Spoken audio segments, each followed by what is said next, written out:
अबका वत्सल्य के माथे को चूमती है और उसे अपनी बाहों में भर लेती है। आज अबका बहुत खुश थी क्योंकि उसकी आंखों के सामने उसके मुस्कुराने की वजह जो थी, कोई तो जल कर जला हुआ टोस्ट बन गया था। और कौन हो सकता है हमारे क्यूट लिटिल डेविल के मिस्टर हैंडसम एम्पायर के अलावा, क्योंकि हर बार की तरह इस बार भी वत्सल्य की मौजूदगी वंश की मौजूदगी पर भारी जो पड़ गई थी। सबके इनोसेंस से वंश को कोई फ़र्क नहीं पड़ रहा था। अगर फ़र्क पड़ रहा था तो सिर्फ और सिर्फ अबका के इनोसेंस से, क्योंकि अबका ने एक बार फिर उसे नज़र उठाकर देखा भी नहीं था। अबका वत्सल्य को ब्रेकफास्ट करवा कर अपने रूम में चली जाती है। वत्सल्य तिरछी नज़र से वंश को देखता है। वंश भी उसी को घूर रहा था। वत्सल्य उसे आंख मारता है तो वंश भी वहाँ से चला जाता है। रूम में अबका अपनी कबर्ड ठीक कर रही थी। वंश उसे पीछे से अपने बाहों में भर लेता है। तुम आजकल कुछ ज़्यादा ही इंटरेस्ट नहीं दिखाने लगी हो, वंश अबका के कानों में किस करते हुए बोला। वंश छोड़ो मुझे, अबका गुस्से से बोली। नहीं, पहले ये बताओ कि तुम गुस्से में क्यों हो, वंश अबका को अपने करीब करते हुए बोला। गुस्सा ना करूँ तो क्या करूँ वंश, तुम्हें पता था कि मैं वत्सल्य का कितना बेसब्री से इंतज़ार कर रही थी, पर तुम पता नहीं मेरे बच्चे को कौन सी फाइट दिखाने ले गए थे। तुम्हारा नहीं, हमारा बच्चा, वंश अबका के करीब आकर बोला। वंश क्या वत्सल्य अपने मिस्टर हैंडसम एम्पायर को अपने डैड के रूप में एक्सेप्ट कर पाएगा? क्या वो हमारे इस खूबसूरत रिश्ते को समझ पाएगा? और इससे भी ज़्यादा, क्या वो मुझे तुम्हारे साथ शेयर कर पाएगा? अबका वंश की बाहों में समाये सब बोल कर जा रही थी। तभी उन दोनों को कुछ गिरने की आवाज़ आती है। वो दोनों दरवाजे की तरफ देखते हैं। दरवाजे पर वत्सल्य खड़ा था।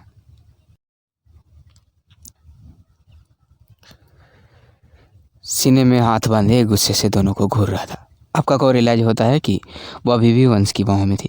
वो जल्दी से वंश से दूर हो जाती है और पीछे मुड़ जाती है। उससे तो वत्सल्य नज़रें भी नहीं मिलाई जा रही थी। उसे डर था कि वत्सल्य उसके बारे में क्या सोचेगा। क्या वत्सल्य उसके और वंश के रिश्ते की खूबसूरती को देख पाएगा? वत्सल्य धीरे धीरे अबका और वंश के नज़दीक आता है। मम्मा, नीचे ज्वेलर्स आए हैं, बड़ी दादी ने आपको बुलाया है। वत्सल्य सब वंश को घूरते हुए बोला था। उसने अबका की तरफ एक बार भी नहीं देखा। वत्सल्य अबका जैसे ही कुछ बोलने को हुई, जाइए नीचे, वत्सल्य इस बार थोड़ा स्ट्रिक्टली बोला तो अबका चली जाती है। वंश भी अबका के पीछे जाने लगता है। मैंने आपको अभी जाने के लिए नहीं बोला मिस्टर हैंडसम एम्पायर, वत्सल्य वंश की स्टाइल में एक शब्द गुस्से से चबाते हुए बोला। डोर बंद कीजिए, कुछ बात करनी है, वत्सल्य वंश को आर्डर करते हुए बोला। आज तक किसी की हिम्मत नहीं हुई कि कोई दिवंशवादों को order they, but I like your attitude. वंश इतना बोल रहा ही था। I said close the door, Vatsalya फिर बोला। वंश को वत्सल्य पर गुस्सा तो बहुत आ रहा था, पर वो उस पर गुस्सा नहीं निकाल सकता था। वंश ने वत्सल्य की बात मानते हुए डोर को लॉक कर दिया। 1 घंटे बाद मिस्टर दीक्षित, हमने ये ज्वेलरी सिलेक्ट कर ली है, आप प्लीज़ इसे साइड में रख दीजिए। नंदिनी जी बोली। अबका बेटा, अब बस आप ही रह गई हैं, आप भी अपने लिए ज्वेलरी सेलेक्ट कर लीजिए, तेजस्वी जी बोली। पर अबका का ध्यान तो वंश और वत्सल्य पर था। वो दोनों को जानती थी और दोनों के गुस्से को भी। उसका दिल इतनी जोर से धड़क रहा था कि वो खुद अपनी धड़कनें साफ सुन सकती थी। मोच वहीं बैठा उसे नोटिस कर रहा था। अबका का ध्यान अपने रूम की तरफ था, पर मोच को लगा जैसे अबका उसकी ओर देख रही थी। मोच ने सोचा शायद अबका उसकी पसंद की ज्वेलरी लेना चाहती हो। मोच भी तेजस्वी जी के पास से होता हुआ एक ज्वेलरी बॉक्स उठाकर अबका की गोद में रखकर वहाँ से चला जाता है। सब बातों में लगे होते हैं तो किसी का ध्यान नहीं जाता। अबका भी ध्यान नहीं देती कि मोच ज्वेलरी बॉक्स उसकी गोद में रख कर चला जाता है, पर किसी ने मोच को ऐसा करते हुए देख लिया था। अरे अबका बेटा, आपने ज्वेलरी पसंद कर ली, वत्सला जी बोली। वत्सला जी के बोलने पर अबका ध्यान देती है। अरे वाह, आपने तो बहुत अच्छा सेट सेलेक्ट किया है।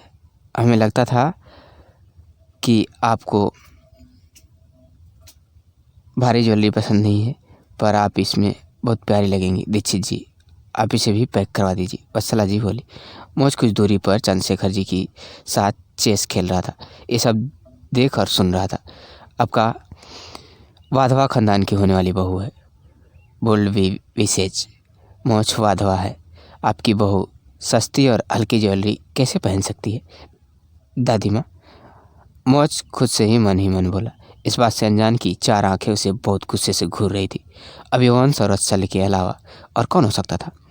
दोनों उसे ऐसे घूर रहे थे कि अभी कच्चा ही चबा जाएंगे, क्योंकि दोनों ने सीढ़ियों से उतरते हुए मोच को अबका के पास ज्वेलरी रखते हुए देख लिया था। इसके पहले बहुत देर हो जाए, इसका तो कुछ करना पड़ेगा, दोनों साथ में बोले। फिर दोनों एक दूसरे को कोल्ड लुक देते हुए अलग अलग डायरेक्शन पर चले गए। वंशोपे के पास जाकर शिवशेखर जी के पास चला गया, जो मोच के साथ चेस खेल रहे थे। क्या हुआ बड़े दादाजी? वत्सल्य ने पूछा। कुछ नहीं मेरे शेर, बस इस मोच ने मुझे थोड़ा सा फंसा दिया है। चंद्रशेखर जी बोले। इस बार सारे सितारे मेरे साथ हैं दादाजी, इस बार मोच वाधवा को कोई नहीं हरा पाएगा। थोड़ा एटीट्यूड में से अबका को देखते हुए बोला।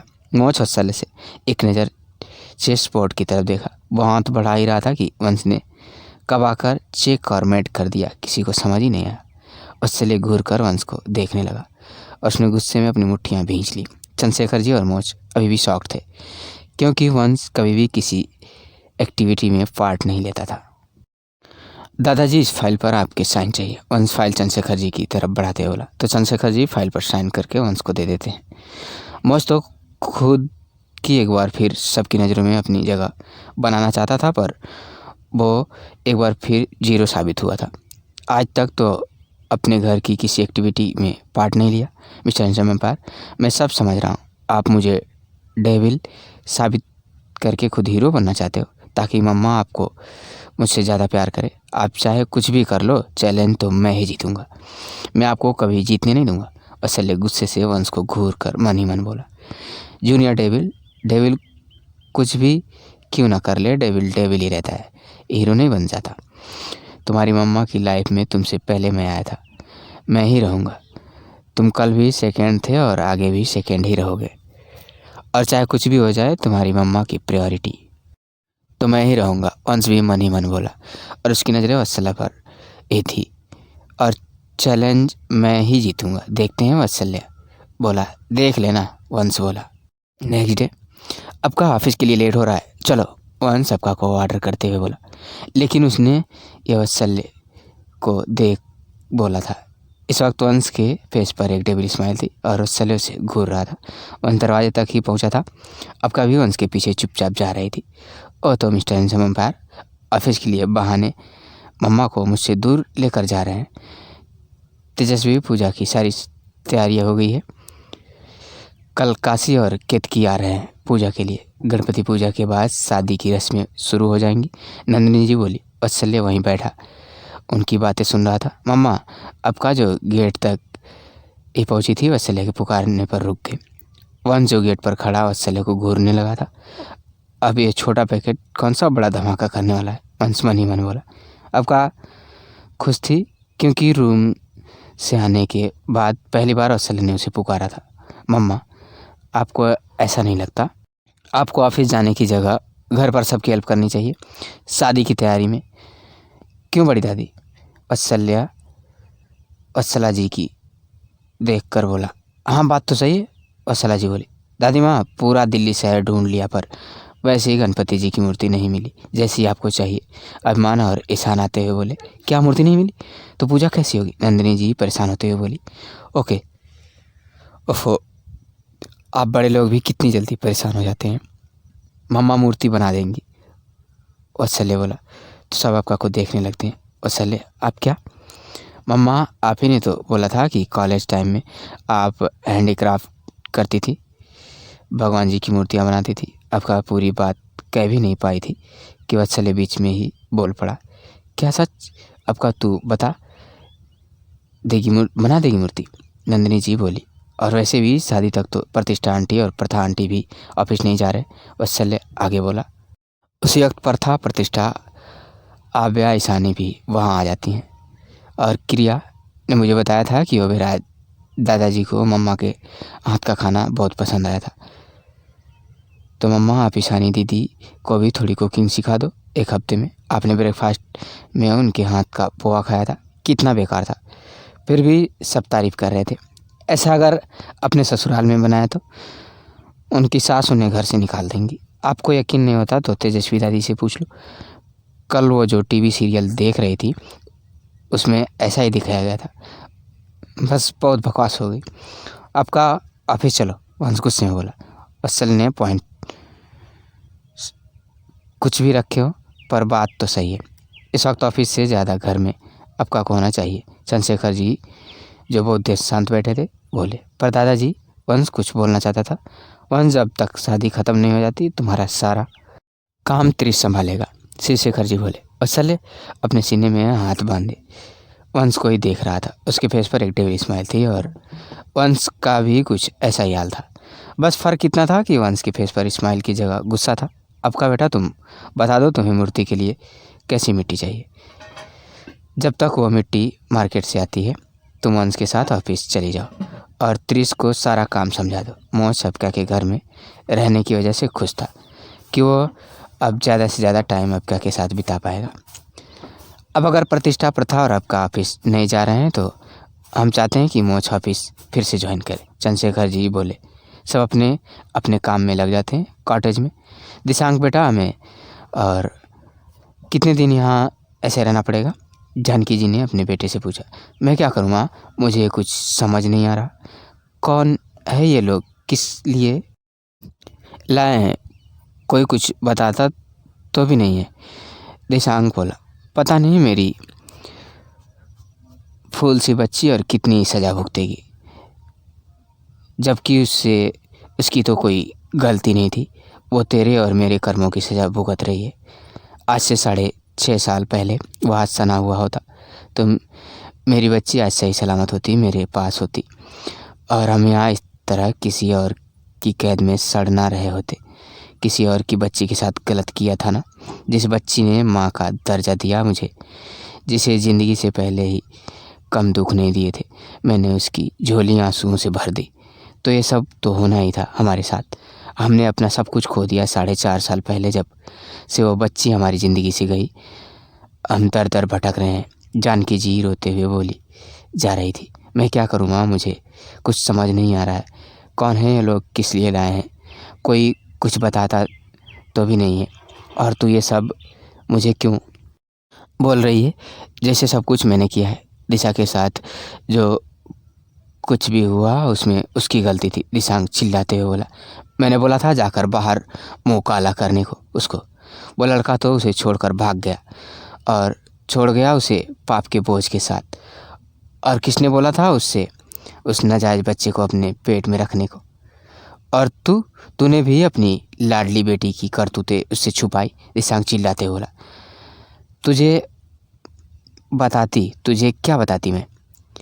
तू कभी घर पर टिकता था, कभी अपने आवारा दोस्तों के साथ इस शहर तो कभी उस शहर।